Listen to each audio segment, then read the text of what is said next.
Bon, bienvenue à tous pour cette seconde séance qui s'inscrit dans notre cycle Popper qui va nous intéresser jusqu'à la fin de l'année scolaire.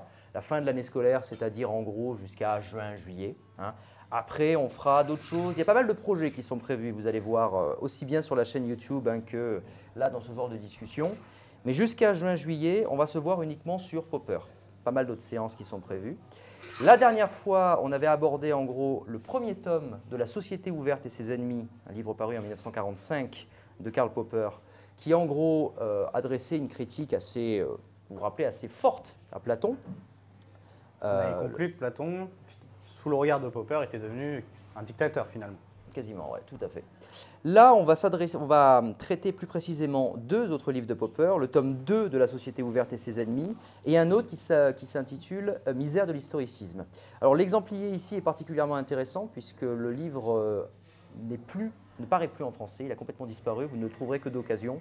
Donc c'est sans doute la seule traduction en français que vous pourrez trouver, à moins de chercher vraiment précisément. Donc cet exemplier-là, c'est le seul où je vous dirais sincèrement, gardez-le, parce qu'il n'est pas impossible que par la suite, vous ne puissiez plus le lire autrement qu'en anglais. Voilà. Moi, je l'ai lu en anglais, par exemple, parce que je ne l'ai pas trouvé en français. Moi, j'ai eu la chance de le trouver en français à Gibert, mais par contre, j'y suis allé une fois, j'ai eu de la chance. Après, il n'y était plus, je ne l'ai plus jamais retrouvé. Voilà, voilà. Donc, Misère de l'historicisme et le tome 2 de La Société ouverte et ses ennemis. Mais avant de commencer la lecture, tout ça, on va poser une question assez simple, déjà. Est-ce que vous croyez au progrès? Grande question assez large.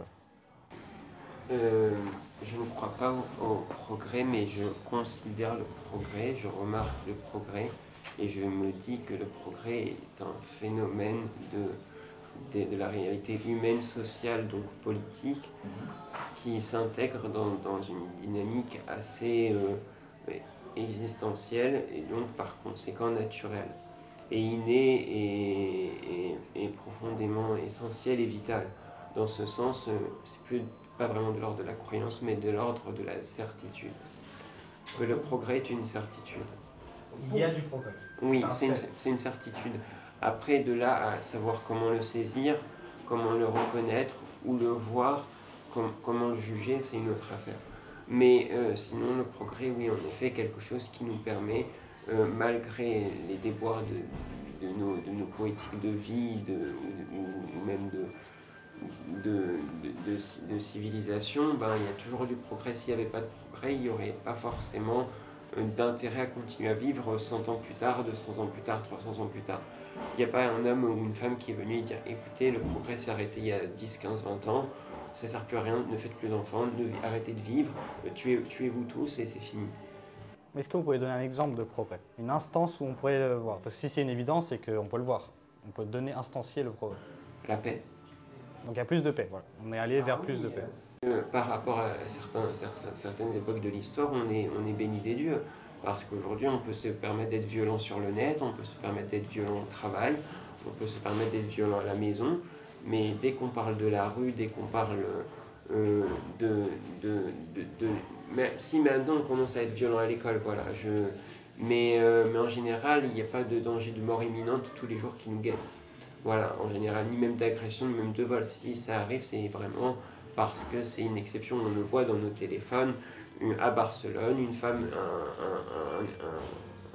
quelqu'un a agressé une femme, ça n'arrive pas tous les jours, ce genre de message, de tweet. Ça arrive de manière assez épisodique, quoi. C'est pas régulier, quoi. Et encore, ça touche une personne parmi 10 000, 100 000, 1 million, c'est ridicule. Effectivement. Donc, la paix. La paix, on pourrait penser à d'autres choses, des choses plus très simples et triviales. Sans développer trop longtemps, moi je crois au moins en un type de progrès, le progrès technique, le progrès des forces productives. Je pense que l'humain est peut-être certainement la seule espèce sur Terre qui est capable de changer ses propres conditions matérielles d'existence. Et sur ce point-là, effectivement, je pense qu'il y a un progrès indéniable. Par exemple, les femmes meurent moins souvent à l'accouchement, par exemple. Un exemple parmi d'autres, on peut en trouver d'autres. Des choses très concrètes, par exemple, avoir des toilettes fonctionnelles, c'est un progrès pour moi. C'est un vrai progrès. C'est un vrai progrès. Il y a des maladies qui se développaient beaucoup plus, qu'on n'avait pas des sanitaires appropriés, d'évacuation. L'évacuation des sanitaires, ça c'était un vrai progrès dans l'histoire de l'humanité. On n'en parle pas trop, mais c'est comme se laver les mains. Je pense que l'hygiène, voilà. C'est un très bon exemple ça aussi, effectivement. Bon, il y a la paix, la santé. Oui. Moi, c'est un peu plus abstrait, mais globalement, l'organisation des édifices moléculaires complexes, passer de 3 atomes d'hydrogène à un corps humain, une forme de progrès, alors, qui n'est pas inhérente à l'homme, mais voilà. Donc il y aurait des progrès dans l'univers en lui-même. Je pense que l'homme est issu d'un progrès. Je ne pense pas que le progrès soit quelque chose qui dérive de l'homme. Donc il y aurait ce qu'on pourrait appeler un concept du progrès quelque part, qui définirait une évolution du moins pire au mieux, d'un état T0 à un état T plus 1 qui serait favorable, en dehors de notre existence à nous. D'accord, ça c'est intéressant aussi. Mais peut-être qu'on pourrait distinguer dans ce cas-là progrès et évolution. Ah ah. Très bonne remarque. Parce que ça n'a rien à voir. Là, on parle de progrès technique et technologique, alors que l'évolution, c'est autre chose. Ouais, effectivement. L'évolution, elle est inhérente à l'humain, puisqu'on se transforme depuis qu'on est bébé jusqu'à adulte. Tout évolue, en fait. Effectivement, l'exemple que vous donnez serait plus en rapport avec ce qu'on pourrait appeler une évolution. Parce que dans la notion de progrès, il y a quelque chose d'extrêmement important, qui est effectivement en rapport à l'humain, mais il y a quelque chose de humain dans le mot progrès, mais pas tout le rapport. Tout le rapport n'est pas en rapport à l'humain. D'ailleurs, pour vous, ce serait quoi la différence entre un progrès et une évolution? Parce que tout progrès suppose une évolution, ça on est bien d'accord. Mais quand on dit qu'il y a progrès, qu'est-ce qu'on sous-entend? Moi j'ai une proposition. L'évolution, c'est un processus inconscient, involontaire, résultat de sélection. On s'adapte mieux à un environnement, tandis que le progrès vient d'une forme de volonté humaine. Peut-être d'autres espèces sont capables de ça, mais on peut une extrapolation sur la différence entre l'abeille et l'architecte. L'abeille peut sûrement évoluer dans sa conception d'une ruche, mais pas comme l'architecte, lui, est capable de créer des choses sans forcément que ça remplisse une fonction. Lui, il est capable d'améliorer le fait d'être architecte lui-même, par exemple. Effectivement, la grosse notion, c'est la notion de volonté. Il n'y a pas que ça, mais il y a aussi les conséquences qui sont très différentes. Mais une évolution, on peut parler d'une évolution de quelque chose de très mécanique, par exemple l'évolution du système solaire. Donc on ne parlera pas de progrès du système solaire. L'évolution est non individualisée et non personnifiée. C'est quelque chose d'effectivement de neutre qui n'a pas de volonté en général. Donc faire attention à évolution et progrès, c'est un truc complètement différent. Le progrès, il y a quelque chose de a priori positif, un mieux.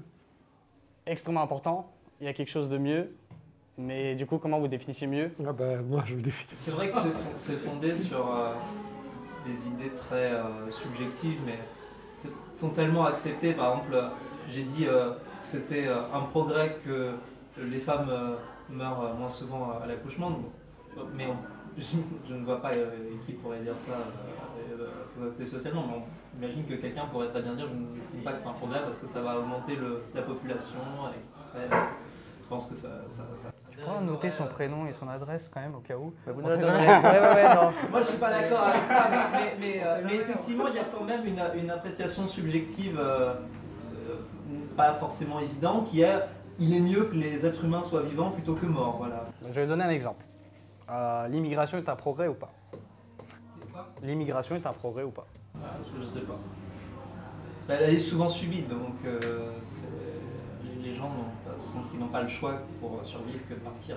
Mais pour la population le pays d'accueil, par exemple, est-ce que c'est un... Ça dépend pour qui aussi. On pourrait juste penser de manière évolutionniste, comme vous avez commencé à faire, et dire si plus de gens se déplacent, donc ça pourrait être intéressant puisqu'il y a plus de gens qui se déplacent, il y a plus de potentialité. Mais très rapidement, on va tomber sur des définitions de valeur, de savoir est-ce que c'est bien ou pas. Et là, effectivement, il y aura des personnes qui vont dire c'est quelque chose de positif, donc c'est un progrès pour la société qui accueille, pour le pays d'accueil, ou d'autres qui vont dire non, c'est pas du tout un progrès, c'est au contraire une défaillance du système. Tout dépend d'où on se place, tout dépend le référentiel dans lequel on est. C'est la grosse différence entre progrès et évolution. Une évolution, c'est neutre et du coup, il n'y a pas de rapport de perspective dessus. Alors que le progrès, il y a un rapport de perspective, ça dépend de où on se place, de qui parle. Ce qui est intéressant, c'est qu'on a deux types d'énoncés ici, puisqu'on a un énoncé qui repose sur un jugement de valeur. En gros, soit je favorise l'immigration en disant que c'est une bonne chose, je fais simplement en politique, soit je considère que c'est une catastrophe. des positions qui peuvent être entre les deux, mais en fait c'est assez rare, mine de rien, parce que généralement en politique, on a quand même le choix entre deux positions. Je ne pense pas qu'on puisse très souvent en mettre trois quand on a un problème, hein, globalement. Là où l'immigration, bonne chose ou mauvaise chose, mais où il y a aussi une autre façon de le considérer, c'est de dire c'est un fait. Et à partir de là, qu'est-ce qui se passe? Comment est-ce qu'on le comprend? Ce serait une approche scientifique.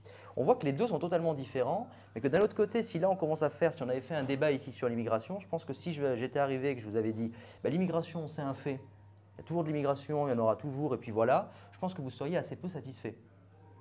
Donc on voit que Après, ça tu vois où je veux en venir. Ça dépend du public. Ça dépend du public, mais globalement, si on se contente de dire ça, on est un peu insatisfait d'un point de vue politique. Pourtant, d'un autre côté, on aurait presque tendance à dire, mais pourquoi est-ce qu'à partir d'un fait, on a forcément besoin d'en tirer un jugement de valeur?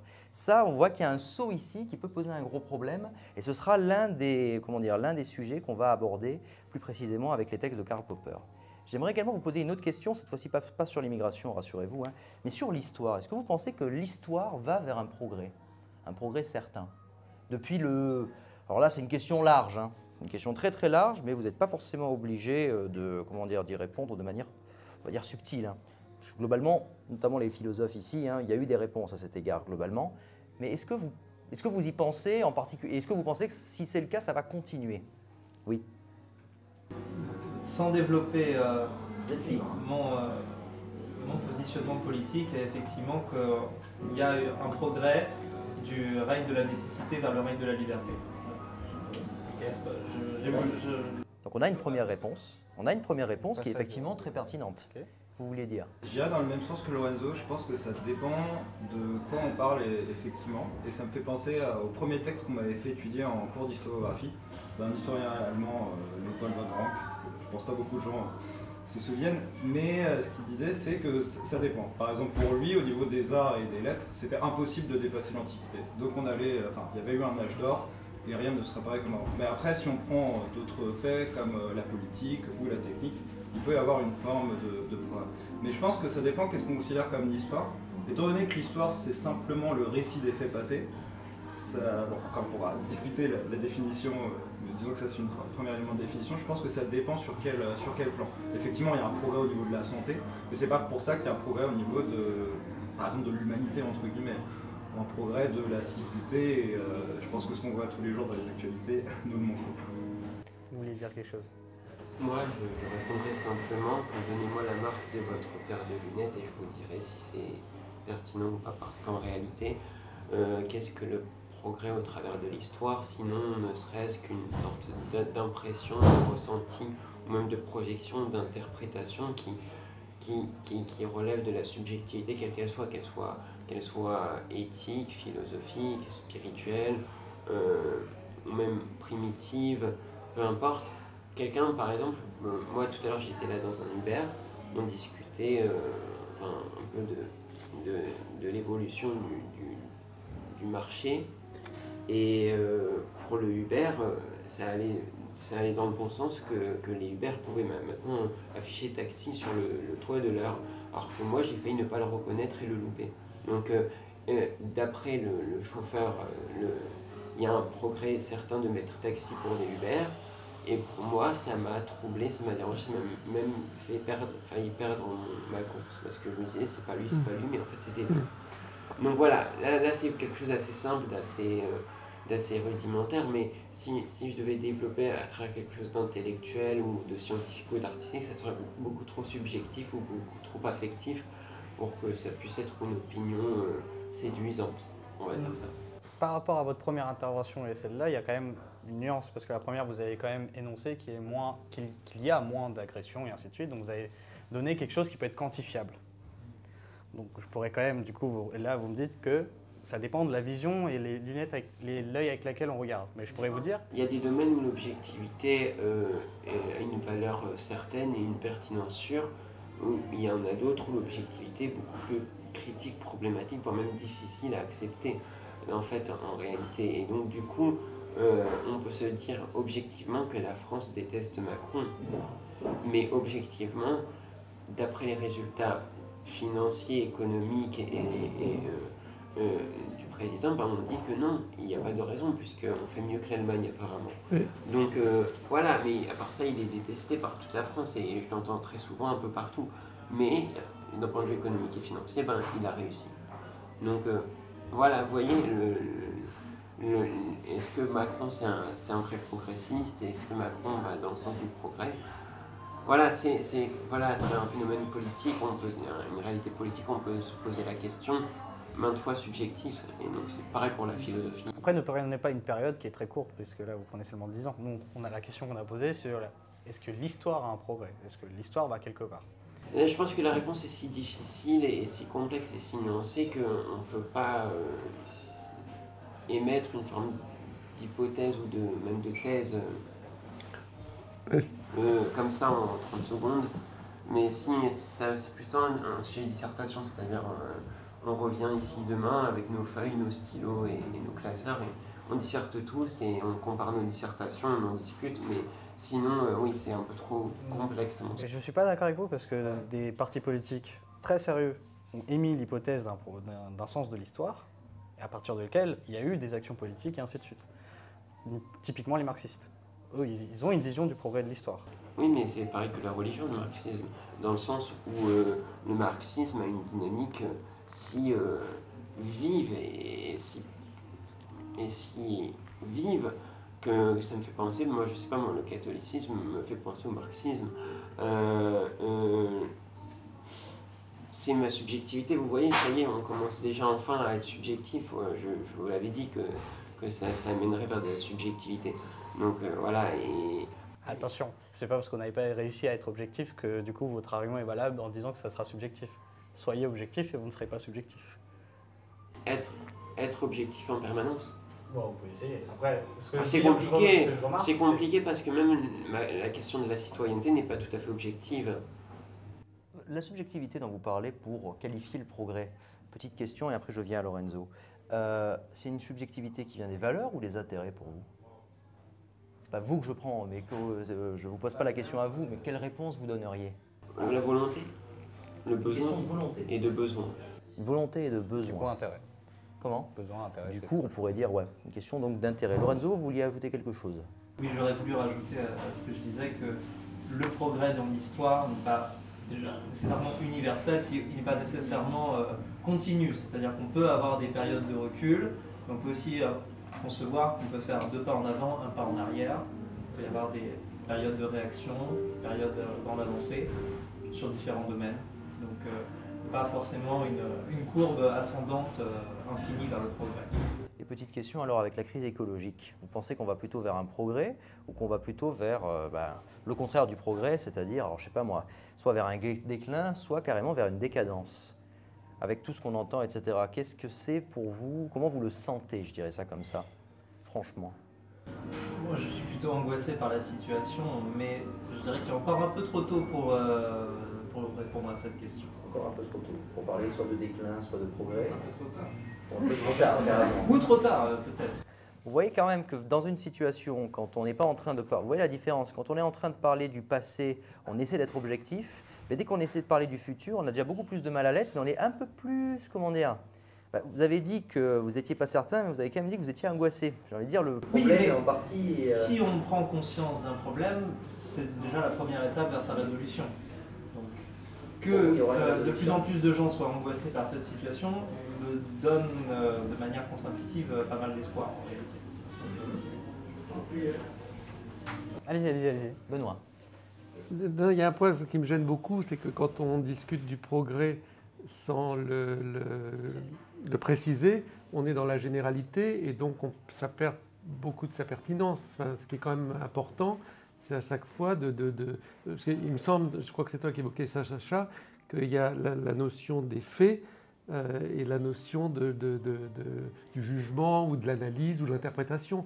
Il me semble que dans le progrès, on est plus dans l'ordre de l'analyse, du jugement, de l'interprétation que dans l'évolution, où là, on peut être factuel. Si on veut être factuel sur le progrès, déjà dans le mot même, on donne une intention positive à la chose, quoi. Donc, et vraiment, pour revenir à cette histoire de dans quel référentiel on est, de quoi on parle, hein, si on se pose la question du progrès par rapport au dérèglement climatique, voilà, on va tout de suite serrer un peu mieux le problème et on va avoir des réponses qui seront plus cohérentes. Et on peut préciser encore plus les choses. Et je pense aussi que ce qui est important, c'est que c'est toute la difficulté d'appréhender quelque chose qui est quand même immense. Enfin, je veux dire, si l'évolution de l'homme, c'est quoi? Enfin, je veux dire, ça inclut énormément de choses. Donc c'est beaucoup pour un cerveau humain. Donc c'est important pour ça de bien préciser de quoi on parle pour arriver à quelque chose qui soit un peu pertinent et qui puisse être discuté de façon peut-être subjective, mais en tout cas étayée. Je dirais quand même qu'on a progressé par rapport à il y a 3000, 5000, 6000, 10 000 ans. Je veux dire, on maîtrise notre environnement, on maîtrise... Est-ce que c'est progresser de maîtriser son environnement? Est-ce que le rapport à l'environnement a progressé? Oui, mais dans sa globalité, si on prend juste des chiffres, on meurt moins, on survit plus longtemps. Mais le rapport à l'environnement, le rapport à la nature, est-ce qu'il a progressé? Est-ce que notre façon de nous inclure dans le monde vivant a progressé? Tout dépend de l'expérience et du retour de l'expérience aussi. C'est-à-dire qu'on peut observer une situation, se dire qu'il y a une évolution entre le passé et le présent, mais si on a juste un fait et qu'on n'en tire pas quelque chose, que ce soit positif ou négatif, si on n'a pas de retour sur l'expérience, les choses sont immuables, rien ne va progresser, rien ne va évoluer. Giacomo, vous vouliez rajouter quelque chose? En fait, c'était par rapport à ce que vous avez dit sur l'écologie. Enfin, vous avez demandé si on était optimiste ou pessimiste. Je pense qu'il y a différentes choses. En fait, je pense qu'il y a, pour le coup, et peut-être vous allez y venir plus généralement plus tard, mais il y a un énorme décalage entre la réalité scientifique, entre guillemets, les rapports scientifiques et les actions politiques, qui, à l'heure actuelle, restent sous forme de mesurettes, entre guillemets, dans le sens où on n'a pas interdit le trafic aérien, on n'a pas interdit d'acheter des véhicules. Il n'y a rien qui m'empêche de faire le tour du monde 5 fois en jet privé actuellement. Et sans même parler de ça, parce que ça c'est plus de l'ordre de l'individu, mais au niveau de tout ce qui est industrie, entreprise, il n'y a rien qui contribue à nous faire changer le modèle. Donc effectivement, je suis d'accord avec Shinat, il y a beaucoup de progrès dans la santé, la manière dont on s'alimente, je ne suis pas certain, mais il y a peut-être une forme de progrès sur certains points. Mais là, on est actuellement en train de remettre en question notre mode d'existence même, en fait. Est-ce que c'est pas là la preuve même de notre progrès aussi intellectuel, puisqu'on arrive maintenant à prédire beaucoup de choses? Je voulais aussi revenir sur ce qui était dit à côté. Certains, et je pense Comte notamment, voient comme un progrès le fait qu'on ait un dieu monothéiste, ou qu'avant on ait un dieu monothéiste, peu importe, par rapport au dieu polythéiste et par rapport au fait de considérer l'homme comme un élément de la nature. Mais on voit bien que le dieu monothéiste et l'homme qui est au-dessus de tout, on voit bien la situation dans laquelle ça nous a amené aujourd'hui avec ce Descartes homme maître de la nature. C'est l'homme qui va être obligé d'aller sur la Lune ou ailleurs, parce que voilà. Là-dessus, je pense que c'est peut-être le meilleur exemple contre l'idée du progrès, la situation écologique. C'est intéressant parce qu'on voit ici que globalement, on est assez prudent concernant cette notion de progrès. On voit que tout le monde le prend vraiment avec des pincettes. Alors que vous pourriez être bourrin, franchement, je veux dire, on en sait même tellement plus. Je veux dire, si je veux me faire 5 fois le tour de la Terre, je peux le faire en moins de 2 jours. Enfin, je veux dire, en termes de progrès, juste en termes de valeur pure, je veux dire, le progrès est juste incommensurable. Genre, entre quelqu'un qui se déplace en charrette et quelqu'un qui se déplace maintenant en train, ça n'a aucun rapport avec son environnement, son rapport social, son rapport au travail, son rapport familial. Il n'y a plus aucun rapport. Et on a du coup acquis énormément de liberté, quand même, par rapport à des personnes. Mettez-vous dans la place de quelqu'un qui doit aller voir, pour aller voir juste d'une ville à une autre, sa famille, mettrait 3 heures de trajet. C'est-à-dire, moi, je mets moins de 5 minutes en voiture. Oui, mais là, on parle de progrès technique. Voilà. Mais parce qu'en fait, tout dépend du référentiel. C'est un progrès quand même. Non, mais dans ton approche, c'est un progrès puisque tu es dans un certain référentiel. Si tu reprends l'exemple de la famille, les liens se distendent. Toi, tu évoques le fait de pouvoir rejoindre sa famille à Lille ou Dieu sait où en très peu de temps. Si on replace ça dans un autre référentiel qui est quelle est la nature des liens familiaux, qu'est-ce qui se passe quand les parents vieillissent, comment les enfants s'en occupent, etc. là, on change complètement de perspective. Et c'est le progrès, on peut vraiment se poser la question de quel progrès on a atteint. Moi, je pourrais être très méchant et vous faire remarquer que même dans ces cas-là, ce sera toujours mieux qu'à l'époque. Parce que le fait d'abandonner ses parents, c'est pas nouveau. En fait, le fait d'être distendu avec ses parents et dès qu'ils vieillissent, qu'on les abonne, c'est pas du tout nouveau. Ça a existé dans toutes les mythologies, à ce que je sache. Et du coup, ça n'a pas évolué. Et au contraire, je dirais que maintenant, c'est mieux, vu que maintenant, on peut les jeter à l'EHPAD. Donc, ils sont pris en charge. Alors qu'avant, on les prenait pas en charge, on les jetait dans la rue. Donc, qu'est-ce que vous préférez? Il y a quand même un progrès, Quand même franchement. un progrès, là. Non, parce que la place de l'individu, si on prend cet exemple-là, par exemple, la place de l'ancien, de l'aïeul, il avait une place, il avait un rôle, alors qu'aujourd'hui, dans ce qui est présenté, il a son rôle à l'EHPAD. C'est pas ni une évolution, ni un progrès. Si on sort des anciens et des modernes, la question des relations humaines entre l'irruption des portables et de tous les réseaux sociaux, etc., et d'une communication où les gens dans le métro, tous l'œil rivé sur leur jeu ou Dieu sait quoi, et une communication qui s'interrompt complètement, quoi, qui n'existe plus, ou quasiment plus. Donc voilà, là on peut se poser aussi la question du progrès. Alors tu peux me dire qu'avant c'était pareil, les gens se croisaient, ne se parlaient pas. Oui, mais là en l'occurrence dans le métro il n'y a pas des nobles, il n'y a que des pauvres. Enfin, oui. Non, j'exagère, mais enfin ce que je veux dire par là c'est qu'il n'y a pas forcément énormément de mixité, mais là encore on peut pas donner une seule réponse à ça. On ne peut pas dire c'est du progrès, parce qu'il y aura toujours un angle où on verra que c'est pas positif. Derrière, vous voulez dire quelque chose derrière? Oui, parce que j'ai entendu une généralité sur la place des anciens. Mais quand on regarde d'autres, enfin ça dépend des régions, quand on regarde en Occident, effectivement, les anciens sont un peu considérés comme une marchandise qu'on jette aux EHPAD pour nourrir un système qui est très corrompu. Mais dans d'autres régions du monde, en Afrique, en Asie, en Amérique latine, dans des sociétés moins industrialisées à l'extrême, comme dans les pays occidentaux, les anciens sont quand même extrêmement considérés. Et on s'occupe encore d'eux, ils vivent avec leurs enfants. Et ça, c'est un phénomène, le phénomène d'abandon des personnes âgées, c'est quelque chose qu'on voit surtout dans des sociétés occidentales. CQFD. Ouais. Et il s'agit de transmission. Si, c'est QFD. De transmission de savoir et de connaissances. Je vais prendre l'argument en tout cas pour l'instant comme valide, mais je ferai quand même attention qu'il y a quand même une vision un peu idéalisée de ce qu'il y a en Orient, parce que moi j'ai vécu en Inde, donc je sais comment ça se passe concrètement. L'abandon des personnes âgées existe aussi là-bas. Hein. Donc, et je parle même pas au Japon par exemple, dès que vous êtes vieux et que vous n'êtes plus productif, vous êtes considéré comme moins que rien. Après, c'est une société industrielle, le Japon. Voilà. Mais donc je dirais, je termine juste en une phrase, je dirais, je prends acte l'argument, pour l'instant je me le prends pour valide et du coup je ne vais pas le contredire, mais non, je prends justement acte et en soi je suis assez d'accord. Mais je dirais qu'il faut toujours éviter d'idéaliser, de faire attention aux singularités qui peuvent exister dans chaque région, parce que quand on parle juste de l'Orient, il y a de l'Afrique, là on prend 3 milliards de personnes en considération, ça n'a rien à voir entre le sud de l'Afrique du Sud et la Corée du Nord par exemple. Donc bon, voilà. Mais je prends l'argument en tout cas en compte, effectivement il y a des notions sur lesquelles on pourrait parler de dégradation.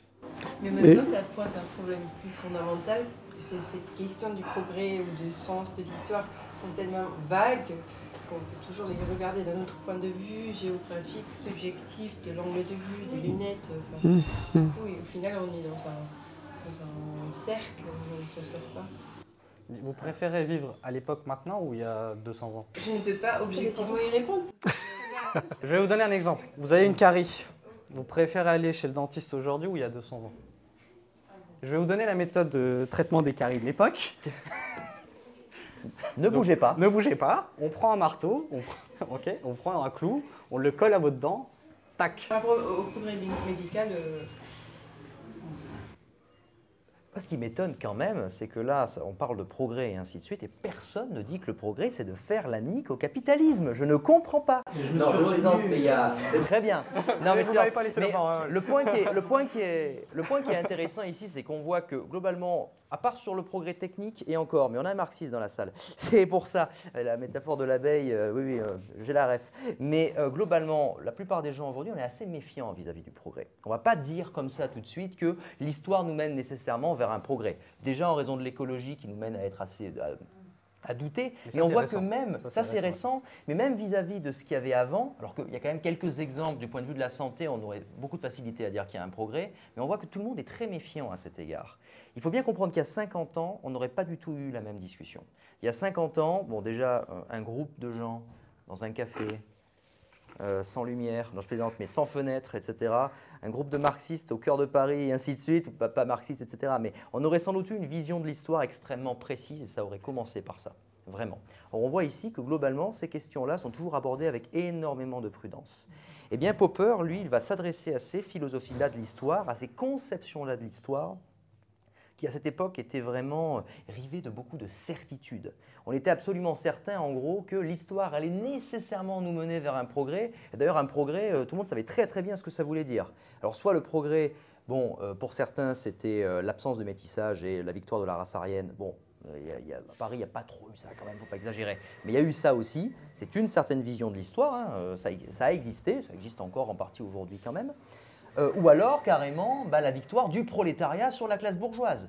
Le capitalisme, truffé de ses propres contradictions, allait plus ou moins de lui-même, je n'entre pas dans les discussions althussériennes, mais plus ou moins de lui-même mener vers, comme la société féodale a fini par s'effondrer sur elle-même, allait mener vers la fin de la société bourgeoise et donc la société communiste. Désolé pour le... Non, mais on sent encore ce décalage générationnel, parce que, notamment sur la question de l'écologie, puisqu'on en parlait, je trouve que les gens qui ont 60 ans, 70 ans et plus n'ont pas du tout la même sensibilité vis-à-vis du progrès technique, vis-à-vis des forces productives que nous. Parce que nous, on pense que ça va nécessiter beaucoup de décisions politiques fortes, tandis que, par exemple, la génération de mon père a tendance à estimer qu'on va trouver une solution technique, elle va advenir d'elle-même. Chaque problème va trouver sa solution. Ça, c'est très important. Généralité. Oui, mais attendez. Je pense que... Pas tout le monde, mais je pense que si ça pourrait il y a deux points qui m'intéressent dans ce que vous venez de dire. C'est que déjà, on voit qu'une certaine conception il y a de des l'histoire... sondages qui disent exactement ce qu'ils disent. Oui, mais enfin, c'est des sondages, quoi. C'est des... Non, mais on peut pas... Moi, je peux pas laisser dire ça. Je peux pas laisser dire ça. C'est impossible. Fight. 5 minutes de bagarre et on reprend. Statistiquement, il a raison. Juste deux points qui m'intéressent dans ce qu'il a dit, c'est que première chose, on voit bien que quand on a une conscience de l'histoire, quand on se dit l'histoire va quand même nous mener vers quelque chose, quoi que ce soit, même sans jugement de valeur, on sent que tout de suite, il y a un jugement politique qui va arriver. C'est-à-dire qu'on se dit que c'est là que la politique va devenir utile, pour pouvoir planifier le futur ou penser à comment... je ne sais pas trop comment, mais ingénieusement peut-être essayer de faire en sorte soit que la catastrophe soit moins importante, soit de faire advenir le progrès plus vite. Par une petite révolution, c'est normal que ce soit les personnes âgées qui pensent le plus ça. Parce que pour nous, et je te donne la parole juste après, pour nous, nous avons grandi, en tout cas notre génération, ceux qui sont plutôt de mon âge ou un peu plus petits ou un peu plus vieux, on a grandi dans une génération où la société a atteint un point technique et on a vu des évolutions qui sont parcellaires à chaque fois. Mais on a vu des évolutions. Entre le premier portable Nokia et entre nos iPhones maintenant, il y a quand même un bond gigantesque. Mais il faut bien penser que depuis 200 ans, le bond entre Nokia et iPhone, ça fait 200 ans qu'ils le vivent quasiment tous les 10 ans. Que ce soit par l'industrialisation, que ce soit par le fait de ramener plus de moteurs dans la machine, dans l'appareil productif, que ce soit les trains, que ce soit la radio, Donc en fait, il y a eu un progrès technologique dont on ne s'en rend même plus compte parce qu'on est abreuvé par la technologie qui est autour de nous et on ne se rend pas compte de ce que ça serait si on ne les avait pas. Donc je donne un exemple tout con. Si vous voulez de l'électricité, il suffit de passer un call téléphonique pendant 5 minutes à EDF et vous avez de l'électricité. C'est l'électrification de nos rapports et de notre environnement. C'est un bouleversement tellement majeur qu'on n'a même pas idée de ce que ça peut être si on ne l'était pas dans ce système-là. Et c'est que 200 ans. Pas plus, pas moins. Donc là, je termine et je donne la parole parce qu'il a le main. Donc on a eu un progrès politique, sociétal, environnemental aussi dans un certain sens, et ainsi de suite. En tout cas, c'est ce qui a été perçu. Je ne dis pas que c'est vrai, je dis que c'est ce qui a été perçu. Et ça semble être le sens de l'histoire. Et beaucoup de gens en ont déduit, du coup, qu'il y aurait un sens de l'histoire à travers ce genre de perception. Je lui donne la parole et je vous donne la parole juste avant parce qu'il m'a demandé avant. Oui. En fait, par rapport à ce qui est dit, je pense qu'on a tendance à voir le progrès technique comme forcément un progrès, mais en fait, on a tendance aussi à oublier ce qu'on perd en revanche. Par rapport à l'exemple du transport, en fait, on voit qu'on est beaucoup plus sédentaire. Que le fait de marcher, c'est vu comme quelque chose de très grave. Par exemple, on peut dire qu'il y a eu progrès dans la compréhension du cerveau. On sait quelle zone du cerveau réagissent à quoi, etc. Et du coup, qu'est-ce qu'on voit? On voit le marketing 2.0 où en fait on a des pubs constantes qui ciblent, etc., juste dans le but de nous asservir. Parce qu'en fait, on ne se rend pas compte qu'on est dans une société qui, je pense, c'est peut-être une société concurrentielle où les gens ont des intérêts différents et les utilisent. Et dans un système capitaliste libéral, chacun est la proie de chacun, parce que le but, pour le dire vulgairement, c'est d'enculer son voisin en lui vendant les produits plus chers, très simplement. Et donc en fait, on utilise toutes ces formes-là, mais en fait, on est une forme de régression. Et par exemple, ce que tu disais avec l'électricité, oui, c'est très bien. Oui, mais ce que je veux dire, c'est qu'en fait, on pourrait se demander, est-ce qu'on ne confond pas progrès et domestication? Est-ce qu'on ne confond pas le fait de progrès, mais en fait tout est facile. Et par exemple, si tu prends le fait qu'aujourd'hui on ait des cartes avec Internet, enfin avec les smartphones, les gens ils ont totalement perdu leur sens de l'orientation.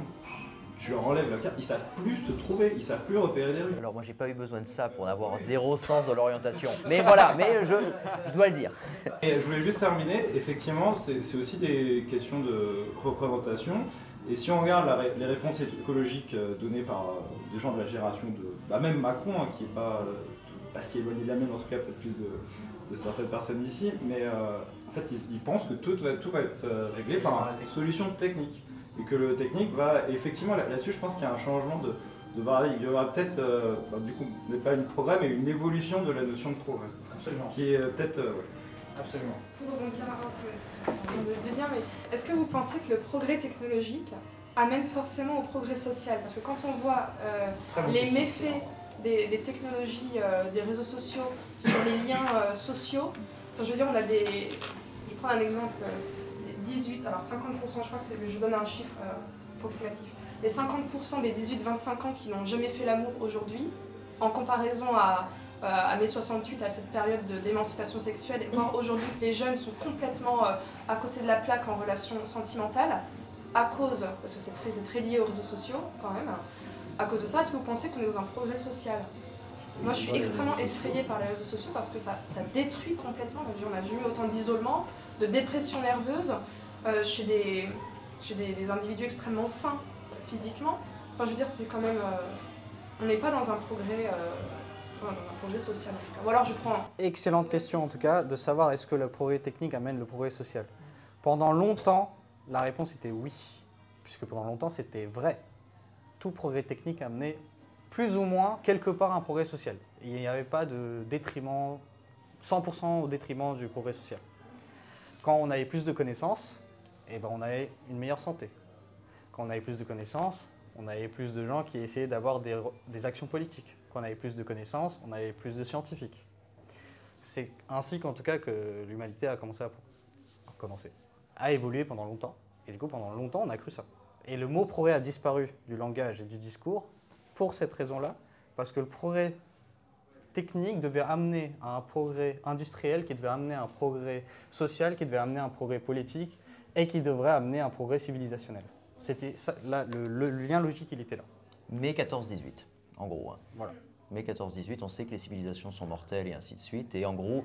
Il y a un contre-exemple tout con, c'est la Corée du Nord. Il y a de très bons mathématiciens en Corée du Nord. Il n'y a pas de progrès politique. Est-ce que vous pensez que le progrès c'est forcément synonyme de liberté quand on voit que, on connaît la période Covid avec l'absence totale de liberté pour des raisons de santé. Est-ce que vous pensez qu'on est dans un certain progrès social aussi à ce niveau-là? Je m'exprime pas très bien, mais... Alors on pourrait dire que On pourrait dire qu'une population qui est disciplinée est soit en progrès, soit en déclin. Ça dépend du point de vue que vous regardez.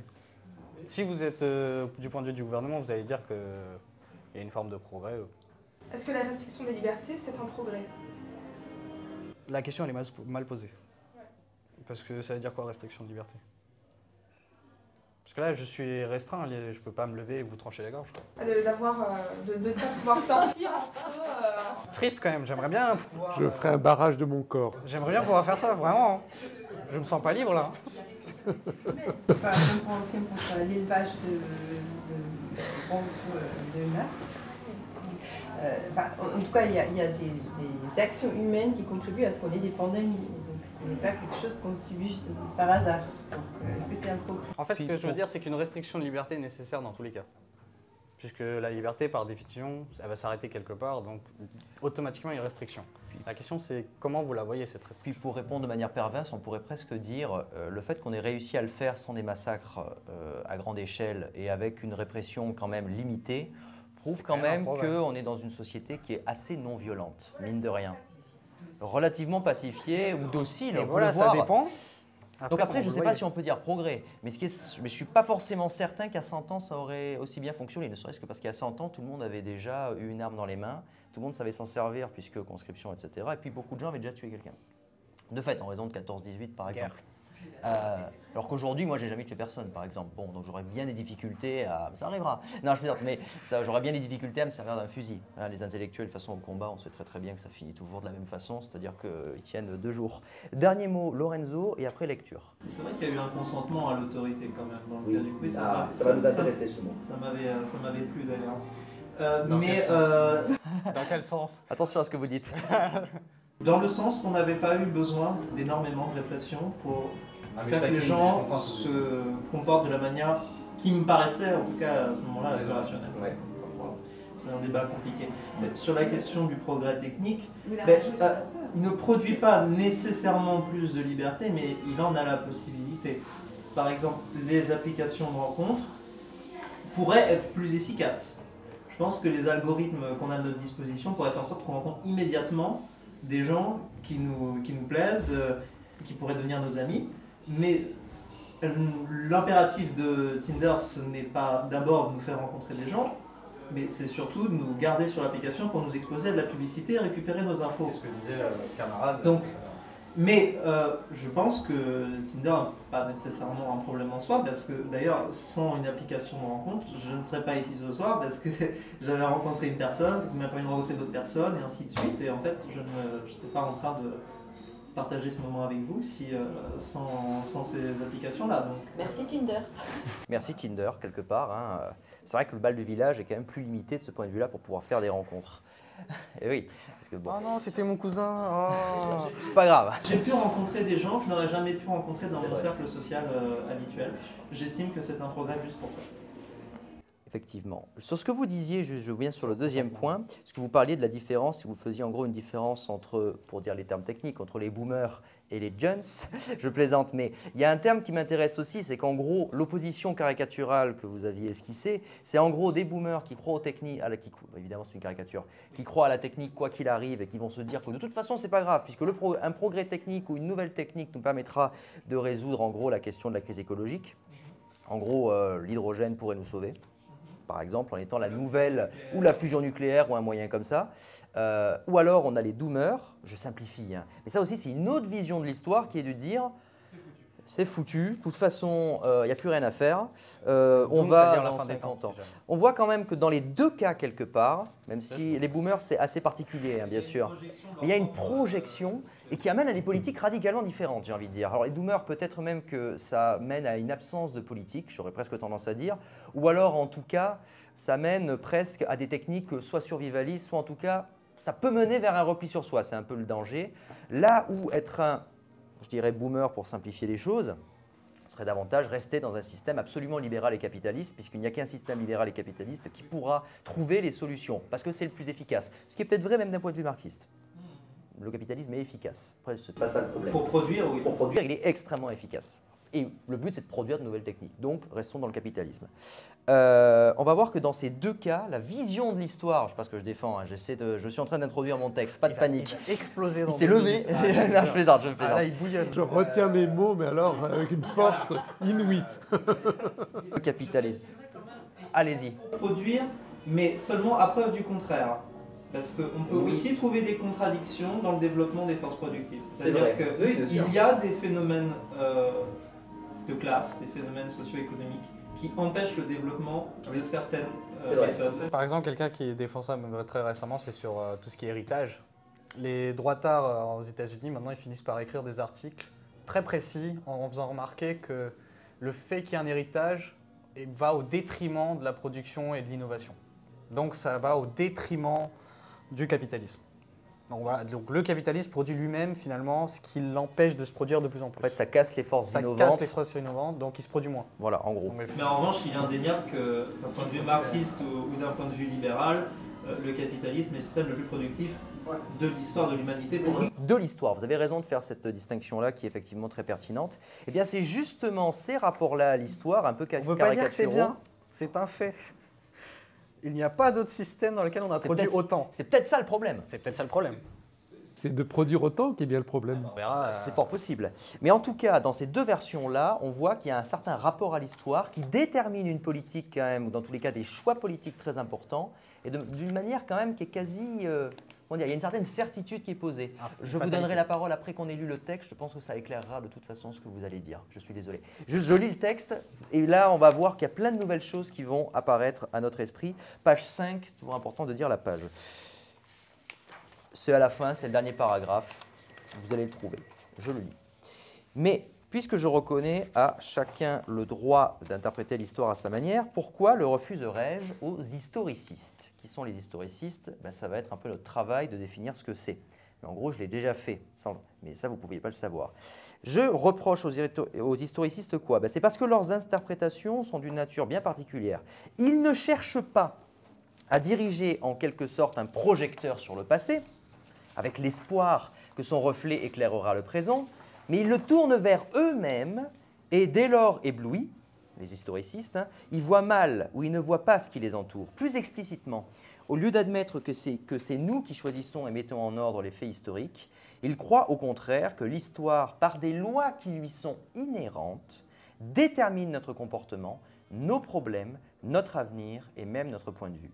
Selon eux, notre besoin d'une interprétation historique ne découle pas de nos problèmes pratiques, mais de notre intuition profonde que l'étude de l'histoire nous révélera le secret de notre destin. Ils cherchent à découvrir la voie que l'humanité devra fatalement suivre. Somme toute, que veulent faire les historicistes? Eh bien, trouver la clé de l'histoire.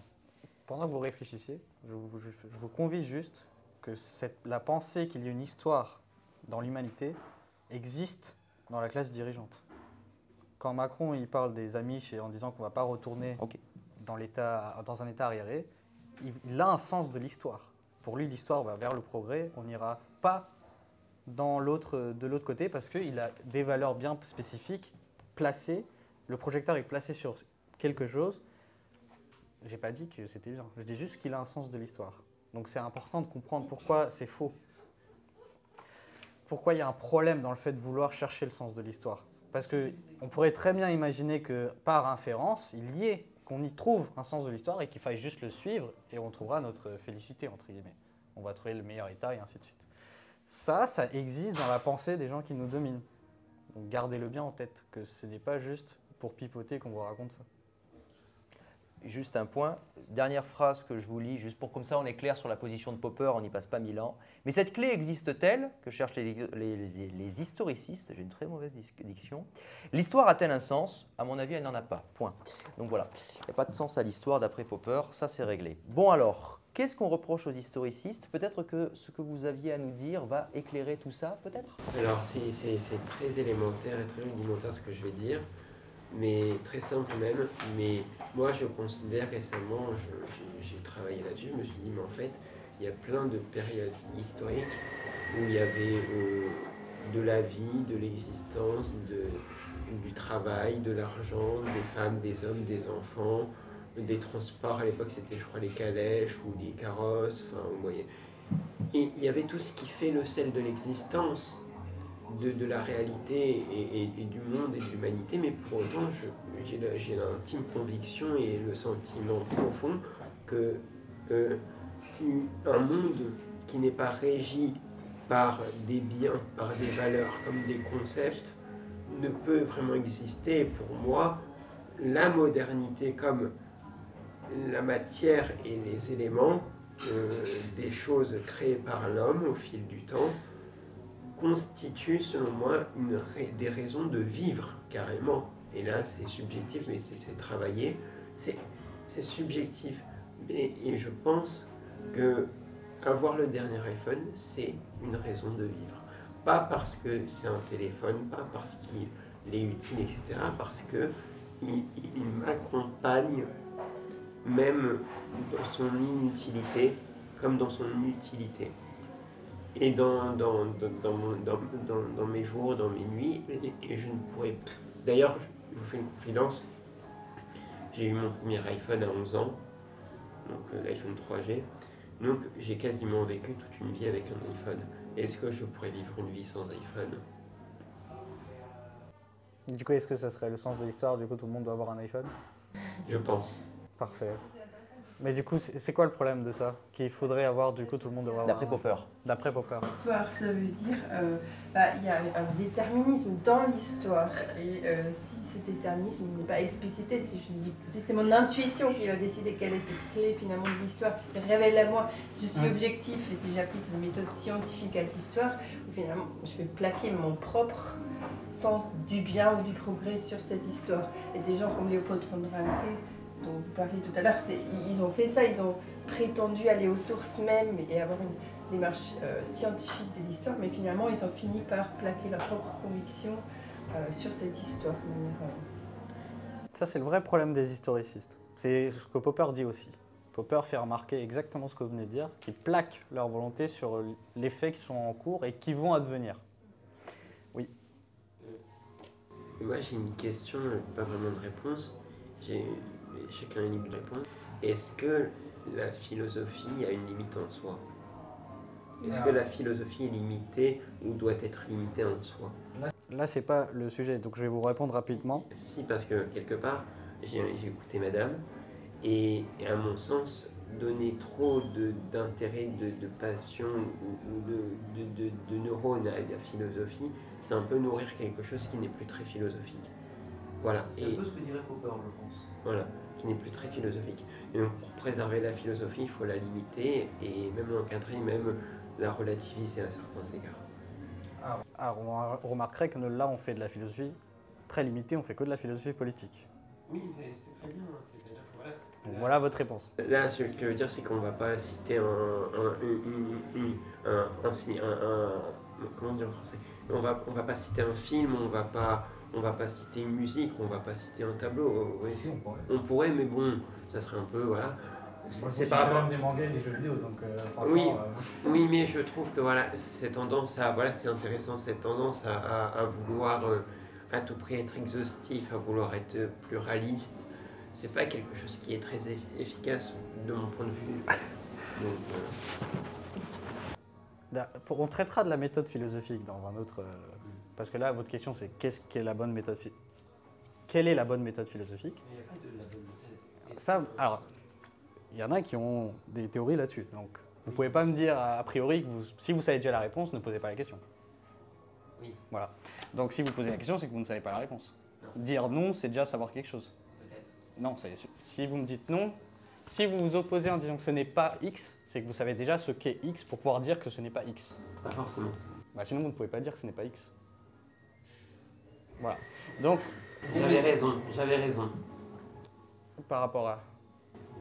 Les cadres et la limite de la philosophie, c'est qu'à un moment donné, si on va être dans la rigueur de la pensée, de la vérité, comme de la réalité, ce qui est notre projet aujourd'hui, eh ben, je trouve qu'il faut un degré assez bas ou modéré de condenser de réflexion, de vision et même de projection. C'est pour ça que l'exhaustivité, pour moi, c'est quelque chose qui est assez handicapant.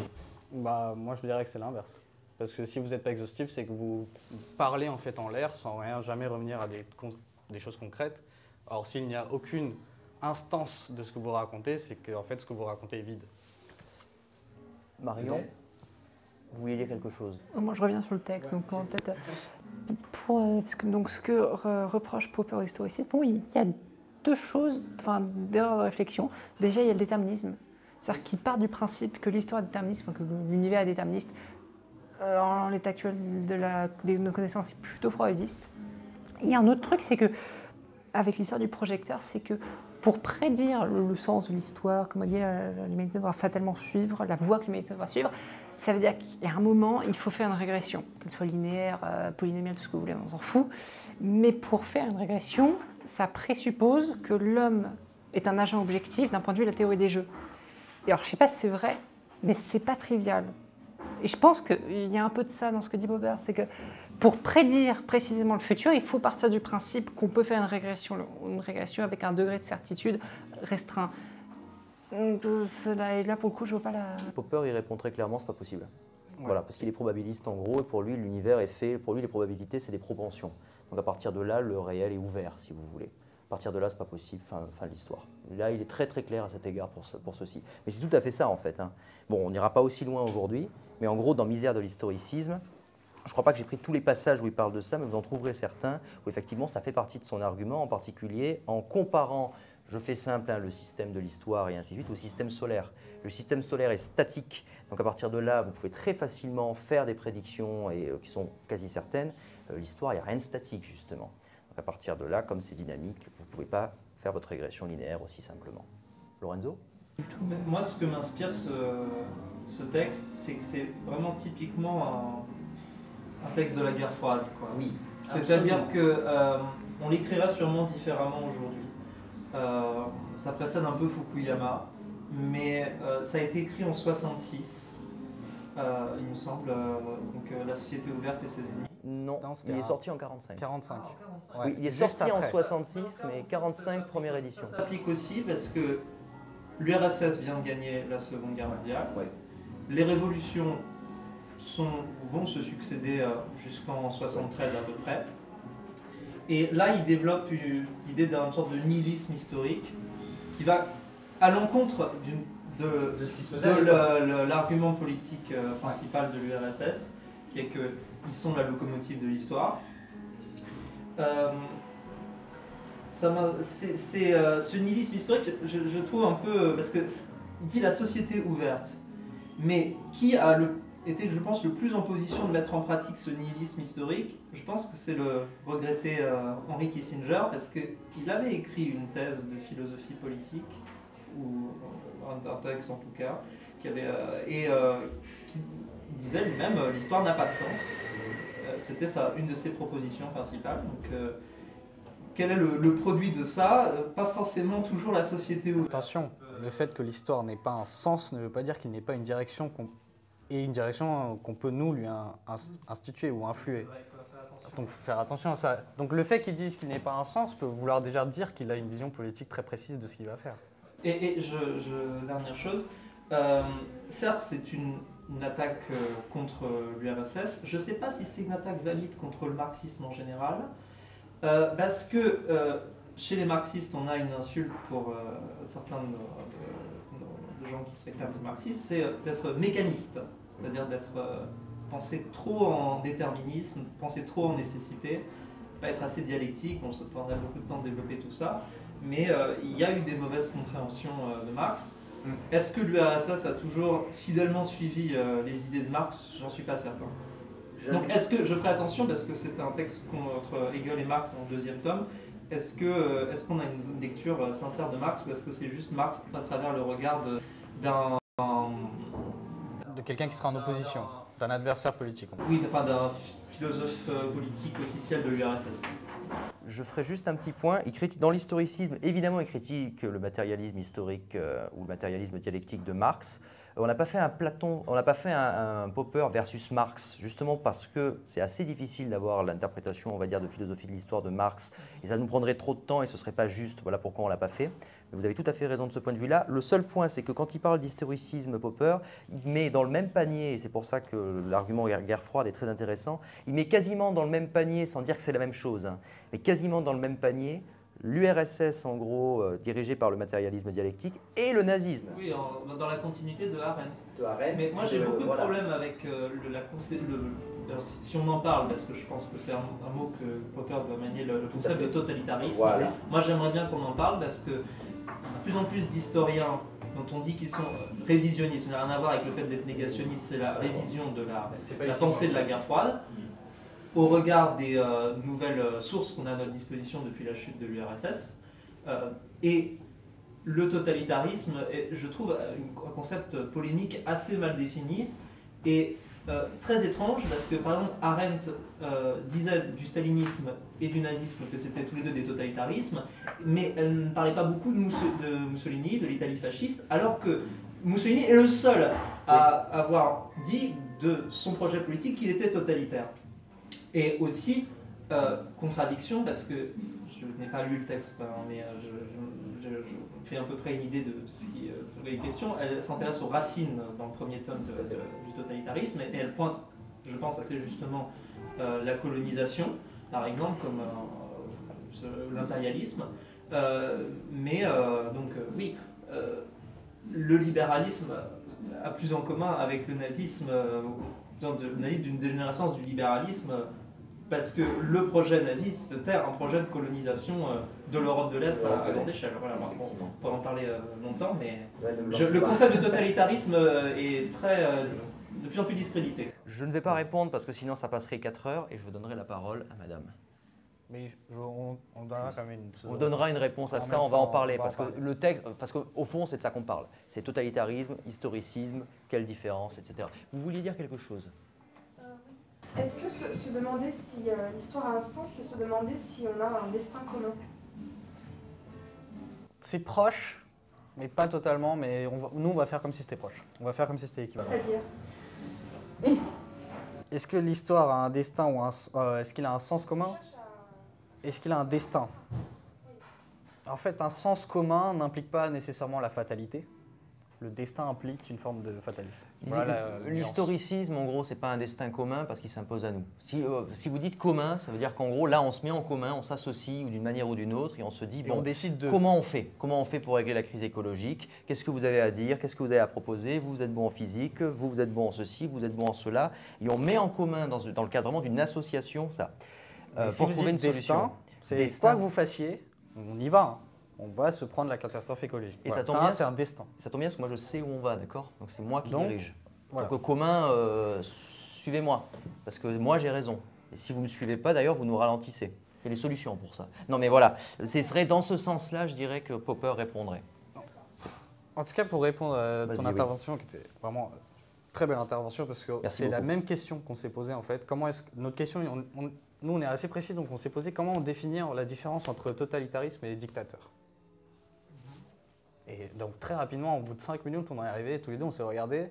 Il n'y a rien à définir en fait, on n'avait rien trouvé pour pouvoir les distinguer. Ouais. Donc c'est un usage langagier qui sert à quelque chose, qui a servi notamment à des usages politiques. Et le totalitarisme dont lui parle Popper, lui il est très précis, donc par rapport à Arendt, elle fait toute une exégèse, on va dire, de ça, avec son prisme à elle.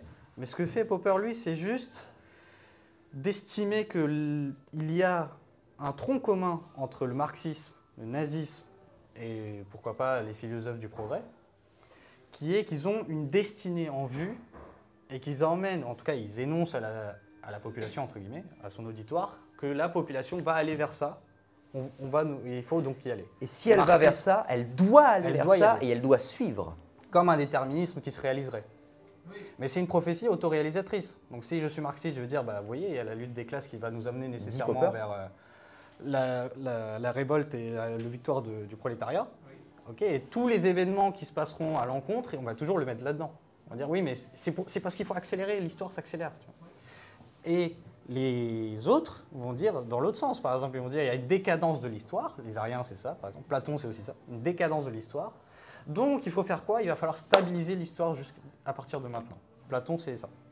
Donc vite un Lebensraum. Et on voit du coup que la solution, la conclusion est la même, c'est-à-dire que la modalité est la même. Ce qui est dit change, mais la modalité est la même. X est arrivé, donc il faut faire X, enfin Y. Chez les marxistes, c'est voilà, la lutte des classes était là, et les contradictions du capitalisme à faire ensemble, blablabla. Et ceux qui sont conservateurs vont dire qu'il y a une décadence, donc il va falloir éviter la décadence. Mais c'est le fait de dire qu'il va falloir faire ça, c'est ça le La problème. démocratie libérale, elle aussi, c'est pas exclusif à... admettons qu'on accepte la séparation entre totalitarisme et libéralisme. La démocratie libérale, elle aussi, a sa vision, qui est qu'elle est la fin de l'histoire, et son sens est sa perpétuelle... Réitération de son existence. Exactement. Ben, ça aussi, il serait absolument contre ça aussi. Il dirait, bah, pourquoi est-ce que vous définissez le futur à partir de ce qui est en fait advenu? Popper, je pense que Popper serait cohérent de ce point de vue-là. Disons que le problème, lui, il n'est pas en train de dire la fin de l'histoire, c'est la société ouverte. D'ailleurs, il se garde bien de le dire. Lui, il dit c'est une hypothèse et ainsi de suite. Mais il n'est pas en train de dire naturellement, nous allons forcément vers une ouverture de nos sociétés. Parce qu'il y a toujours une lutte entre société ouverte et société fermée. Ce n'est qu'une, je la sentais venir, c'est juste une hypothèse interprétative de l'histoire. Mais il n'est pas en train de dire suivez-moi, je vais vous dire quoi faire. Voilà. Alors, la société ouverte. J'aimerais bien qu'on définisse cette expression. C'est ceux qui ne font pas... Société ouverte n'est pas démocratie libérale. Parce que non, pas c'est forcément. un autre... Mais donc, il a un projet, c'est de faire évoluer la démocratie libérale vers la société ouverte. À nouveau, on peut dire à nouveau qu'il... Alors, il se trouve que de fait, lui, il serait libéral et démocrate. D'accord? De fait, il serait libéral et démocrate. Mais nous, on pourrait... Cette société démocratique, libérale, elle n'est pas, voilà, d'après lui, est le plus court et le meilleur chemin vers la société ouverte. Ça, spécifiquement, il n'en dit rien. Lui, son problème, c'est un problème de méthodologie. Ouais.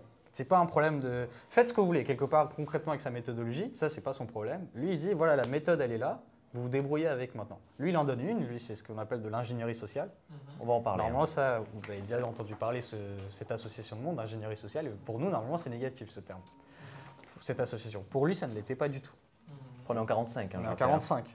À l'époque, je vous rappelle que c'est les grands discours destin et ainsi de suite qui fait les guerres mondiales. Donc, c'est plutôt très perturbant quelqu'un qui dit bah non, on va faire de l'ingénierie sociale. À l'époque, Mélenchon, c'est un mec chiant et mesuré. Hein.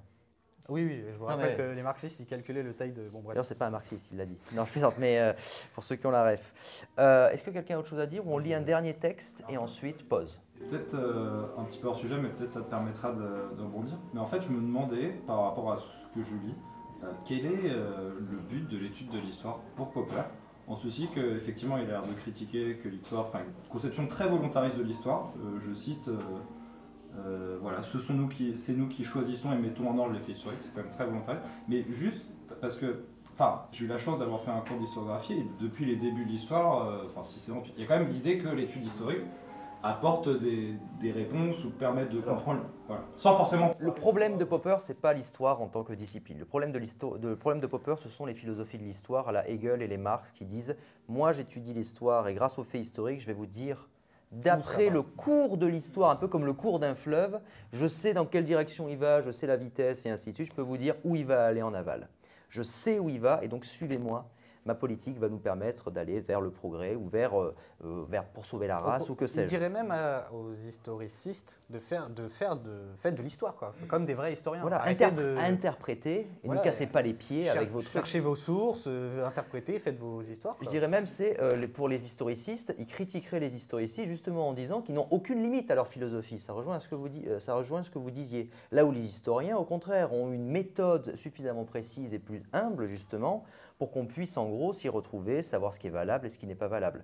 Là où les historicismes, Hegel et Marx et Platon selon Popper, là on est au contraire dans une philosophie qui outrepasse ses droits en se prenant en particulier pour scientifique ou pour total, là où elle ne l'est pas. Ne me tapez pas. Mais voilà, c'est l'un des problèmes de ça. Je lis un dernier passage si vous juste que c'est... Oui. Ça n'a pas l'air, et ça a quand même beaucoup de... Il y a des personnes qui ont de l'influence, qui racontent l'histoire de l'humanité. Genre Fukuyama qui prétendait la fin de l'histoire, c'est un historiciste. Ça a impacté beaucoup la sphère politique. Pour eux, du coup, c'est pour ça qu'ils peuvent se permettre de dire, bah, du coup, le capitalisme a gagné. Il suffit de réitérer, vu que là, l'histoire s'est arrêtée, il suffit de continuer. Tu dis Fukuyama, mais Samuel Huntington aussi. Lui, il Huntington. a eu encore plus de. Lui a réellement une réelle puissance. Le choc des civilisations, vous l'entendez réellement, et c'est une vision de l'histoire. Hein. C'est rentré dans le discours commun des Réellement, médias. hein. Et pas que sur CNews, hein, je précise. Donc là, il y a vraiment un effet réel. Un dernier petit passage, si vous le voulez, pour l'historicisme. Ensuite, si vous avez un mot à en dire, vous pourrez le dire. Et puis on fera une petite pause rapide avec un quiz. Il y a du café à gagner. En tant que tel, page 7, fin du paragraphe, dernier paragraphe. En tant que tel, les faits n'ont pas de sens. Nos décisions leur en donnent un. Ce dualisme des faits et des décisions est, à mon avis, fondamental. L'historicisme, engendré par la crainte, puisqu'il se refuse à admettre que nous sommes responsables de nos choix, ne cherche qu'à nous rassurer en face de cette dualité, le dualisme entre les faits et les décisions. Il me paraît être en fait une forme de la superstition, car il implique qu'on peut récolter ce qu'on n'a pas semé et cherche à nous faire croire qu'il suffit de se mettre au pas de l'histoire pour que tout s'arrange, au pas de l'histoire. Ainsi, nos actes seraient déterminés par la volonté secrète de pouvoirs transcendants qui nous révéleraient l'intuition ou une inspiration mystique. En admettant cela, nous ne différons guère du joueur qui se laisse guider par un horoscope ou un rêve. Comme le goût du jeu, l'historicisme découle de notre manque de confiance dans la raison. Il essaie de nous donner la certitude, on avait commencé par ça, que procure une pseudo-science, ce qui le rend logiquement indéfendable et contraire à toute religion qui tend à développer au contraire la conscience individuelle et qui enseigne que nous sommes responsables de nos actes et de leurs répercussions sur le cours de l'histoire. Il est vrai que nous avons besoin d'espoir, mais nous n'avons pas besoin de certitude. La religion ne doit pas remplacer le rêve ou jouer le rôle d'une police d'assurance. L'historicisme n'y est qu'un élément de superstition ou d'idolâtrie. Ça rejoint un peu ce que nous avions dit. Est-ce que ça vous éclaire quelque peu? Ça me fait beaucoup penser à l'argumentaire de Sartre quand il tape sur Freud et l'inconscient, en disant que l'inconscient est un moyen de se démoder de conscience, en disant qu'on n'est pas responsable de nos actes. Alors, c'est pas de la même forme. Hein. Oui, mais il y a quand même l'idée d'une fausse conscience qui est fondamentale dans le truc. Mais oui, je vois effectivement. Pourquoi vous pensez ça, mais c'est pas la même forme, attention argumentative. Mais ouais. je C'est pas exactement la même forme. Gardez la symétrie. Mais ça a un peu le même truc. Ça a un peu le même truc. Je crois que je sais d'où vous venez ça. Et effectivement, Sartre et Popper étaient liés de ce point de vue-là, mais pas de manière vraiment volontaire. Mais il y a quand même l'idée, effectivement, que quand on se cache derrière de grandes structures, en gros, ben on cache sa responsabilité fondamentalement. Et donc dire que finalement, c'est mon inconscient qui m'a fait agir ici, ou c'est l'histoire qui m'oblige à être l'homme que je suis, hein, je sais pas moi, viril ou pas, ou ceci ou cela, bon, pas moi, mais dans ce cas-là, c'est cacher finalement le fait que c'est quand même moi qui décide de l'être et qui suis responsable de ce que je fais, qu'il est mis, alors choisi, je ne sais pas si le mot est bien choisi, mais en tout cas, qui est décidé d'être ce que je suis. Quelque chose d'autre sur cet historicisme? Vous êtes d'accord avec cette idée de compte à raison? Du tout, mais ça m'a fait penser à la main invisible du marché. C'est-à-dire ouais, c'est un peu ça. Le libre marché se régule lui-même et donc ce n'est pas le résultat d'une décision économique. Bonjour messieurs. Messieurs, au revoir. Au revoir. Effectivement, alors après, est-ce que pour vous, la main invisible du marché, ce serait historiciste ou pas? Dans ce sens, oui. Je sais pas. Donc mais pour vous, c'est c'est historiciste. pertinent de comparer. Moi, je dirais oui quand même, parce que je dirais quelque part oui, c'est plus prudent que l'historicisme popperien, mais ce serait assez intéressant de montrer, ça n'a pas fait par Popper par exemple, mais que l'idée même d'un marché qui s'autorégulerait, qui est en fait lié à certaines théories kantiennes. Il y a un lien avec ça, avec le dessin caché de la nature, qui naturellement, au cours de l'histoire, vient faire advenir une sorte de projet qui nous arrangerait bien. C'est assez pertinent. Oui.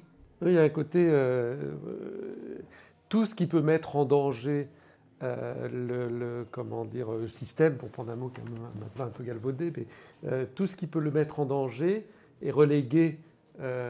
Par exemple, là, sur cette histoire de la main de... Voilà, si, ça va se faire. C'est-à-dire qu'on est responsable quand ça nous arrange, et on n'est pas responsable quand ça nous arrange aussi, pour que rien ne mette en danger le fonctionnement de la société, tel qu'il est aujourd'hui.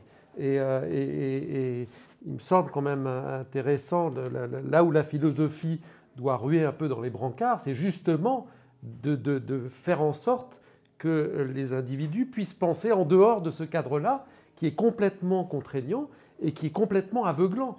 Je veux dire, sur les histoires générationnelles, etc., la grosse question, c'est de savoir si notre mode de fonctionnement actuel est souhaitable, doit être maintenu ou pas. Et ce qui est évident, enfin de plus en plus évident, toute génération confondue, à des gens qui pensent un petit peu, c'est que ça ne tient plus.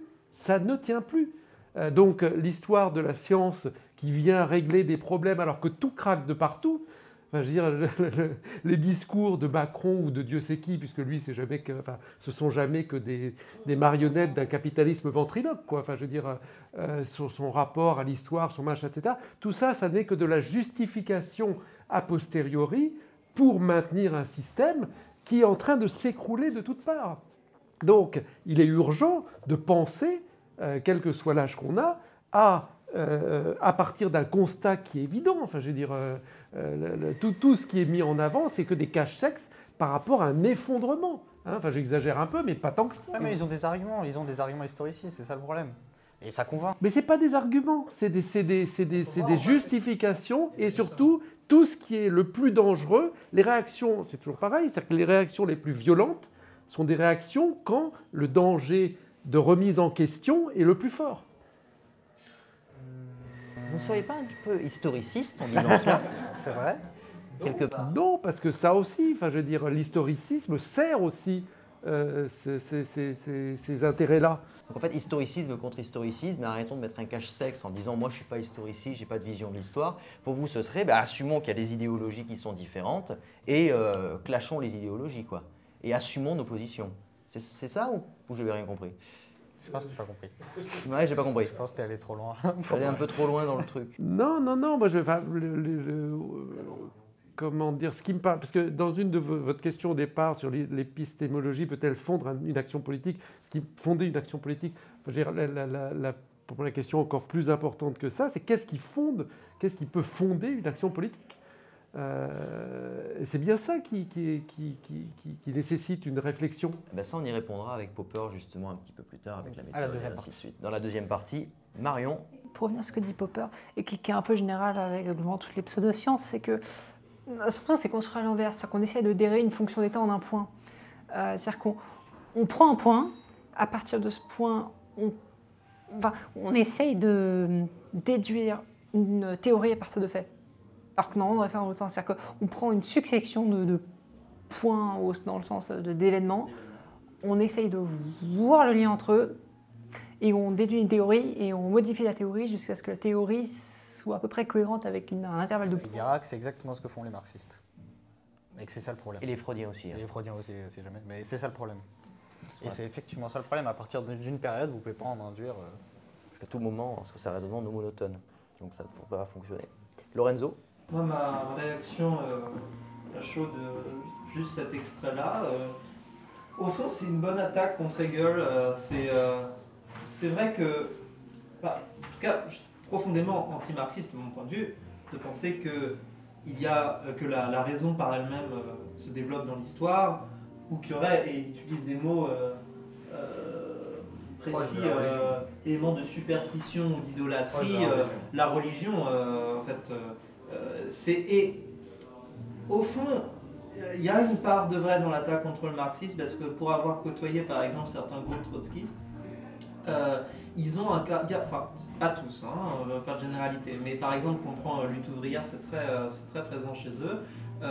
Si on regarde vraiment, parce qu'ils n'ont jamais rien accompli concrètement, ils forment des moines combattants pour un combat qui n'adviendra peut-être jamais, mais dont ils ont la certitude qu'il arrivera. Ce qui fait que le grand soir, qui est une idée en fait pré-marxiste, effectivement n'a pas de sens. Ça, c'est de l'idéalisme. Donc en soi, le texte, une attaque contre l'idéalisme, ça je suis entièrement d'accord avec le constat. Mais par contre, nier la réalité matérielle, nier des observations historiques, le fait qu'effectivement on peut, je pense, constater des évolutions, des changements, là, par contre, ça demande plus de, d'observation. C'est-à-dire que c'est déclaré comme ça, mais pour moi, c'est pas démontré. Là, effectivement, là, dans le texte qu'on vous a mis, il ne l'a pas démontré. Mais il va le faire, justement par la dans suite. Misère de l'historicisme. D'ailleurs, c'est par ce texte. Pour lui, d'après lui, il l'a fait. Après, on pourra se battre. Hein. Mais commencera d'ailleurs par ce texte pour la deuxième partie. Mais néanmoins, là, Giacomo, vous aviez quelque chose à dire? Dernière petite intervention, mais je trouve que d'un côté, c'est très paradoxal parce qu'il met tout ce qui est interprétation bizarre, c'est limite voilà, si on tire les cartes, mais en fait, il dédouane énormément la religion, qu'il met comme quelque chose qui porte de l'espoir. Et en fait, je ne sais pas lui-même de quelle affiliation religieuse il était, mais je trouve ça très bizarre de critiquer le sens de l'histoire, les interprétations, et à la fois de dédouaner la religion, et de dire surtout qu'elle tend à développer notre conscience individuelle. Je pense qu'il accole surtout les valeurs négatives de la religion pas aux uniquement, en historicistes. fait, il fait deux. Mais c'est comme si c'était la déconstruction de dogmes pour en créer un autre. Oui, voilà, c'est ça qui est top. C'est ça. Mais en fait, le texte est bizarre et c'est une difficulté parce qu'il y a deux façons de considérer la religion. Il y a celle que vous avez dite et c'est par celle-là qu'il finit la religion comme idolâtrie et superstition. Mais il y en a une autre avant, c'est l'idée qu'on retrouve beaucoup chez des libéraux. Charles Gave le dit par exemple, ou Charles Gave, je ne sais pas comment on dit. Gave. Ouais, nous Gave. Non, je plaisante. Mais lui, il dit par exemple, la religion chrétienne, globalement, c'est la responsabilité individuelle de la personne qui, devant Dieu, devra répondre de ses propres actes. Et donc, il y a un moment, il faut se bouger et acheter sa formation. Mais en gros, voilà. Mais c'est la responsabilité individuelle. Et ça, je dirais que Popper, justement, là, il joue cette vision-là de la religion contre l'historicisme en disant, l'historicisme, on cache sa responsabilité en disant oui, c'est l'histoire qui me fait être comme ça, ou de toute façon l'histoire va aller là-dedans, donc je peux justifier en particulier mes violences par exemple. Hein. Voilà. Je peux tuer des gens et dire que c'est parce que Justement, il y a beaucoup plus de gens qui justifient de tuer des gens sous couvert d'une religion, et on le voit tous les jours. Et je trouve ça étrange déjà de dire nous avons besoin d'espoir. Pourquoi Enfin, peut-être que lui a espoir en une religion, mais je vois pas en quoi c'est scientifique de dire ça, et sans rentrer dans un débat théologique qui sortirait du cadre de la discussion, dans une religion monothéiste, Dieu est quand même tout puissant. Donc la question de la responsabilité, je ne vais pas refaire Leibniz, mais dire qu'à la fois Dieu est tout puissant et qu'on est responsable de tous nos actes, on va dire qu'il est bienveillant. C'est une À partir de là, il contradiction. veille sur nous, mais il veille à ce que sûr. nous fassions bien. Voilà. Mais disons d'un point de Comme vue le prof logique, avec ses élèves. d'un point de vue logique, peut-être je suis désolé, c'est nul quoi. Ah, ça... Ce texte-là, effectivement, n'est pas d'une rigueur, pas aussi rigoureux, par exemple, que Misère de l'historicisme. En fait, Popper est un philosophe des sciences, c'est un analytique. C'est chiant à lire. Hein. Je suis d'accord que je Vraiment. suis hors sujet avec Non, pas du tout. Misère de l'historicisme, c'est chiant à lire parce que c'est des compilations d'articles. En fait, il écrit à des gens qui savent lire les trucs de recherche. Donc, quelque part, Ils sont vraiment intéressés. Si on vous met ça, en fait, déjà, ça va nous prendre des heures à vous expliquer de quoi il parle. Donc, on préfère prendre des textes plus simples. Je crois qu'on va en faire de Misère de l'historicisme, n'ayez pas peur. Allez, dernier mot, le mot de la fin. Un exemple de misère de l'historicisme. Je prononce, j'ai du mal à parler aujourd'hui. Ernest Mandel, qui avait été un trotskiste, je ne sais pas en quelle année il est mort, mais était très populaire en France. Et il y a beaucoup de gens du NPA qui l'aiment beaucoup encore aujourd'hui. S'était aveuglé pendant toute la période de la fin de l'URSS à penser que Gorbatchev allait réaliser le projet des trotskistes. Et il disait oui, voilà, Gorbatchev est l'héritier de Trotsky, contre les staliniens, etc. Et alors pourtant, il avait beaucoup écrit, hein, il avait beaucoup étudié la question, mais il s'était complètement trompé. Et pourquoi il s'était trompé? Parce qu'il avait cette conception en réalité anti-marxiste et mécaniste, qui était qu'il était impossible, c'est Trotsky qui le dit, il était impossible de restaurer le capitalisme dans un pays qui avait déjà connu une révolution socialiste. C'est complètement raté, voilà. Mais je pense que Marx aurait été profondément en désaccord avec ça. Je vous rappelle qu'aujourd'hui, celui qui se prétendait défenseur du capitalisme à Davos en 2018, c'est Xi Jinping, donc la RDC, la République populaire de Chine. Amen. Ah bah justement, c'est ça qui est drôle, c'est pas eux, c'est très marrant de voir que c'est techniquement l'héritier d'un communiste qui vient vous dire qu'il est le défenseur du capitalisme. Qui va vous expliquer et qui va nous sauver, justement.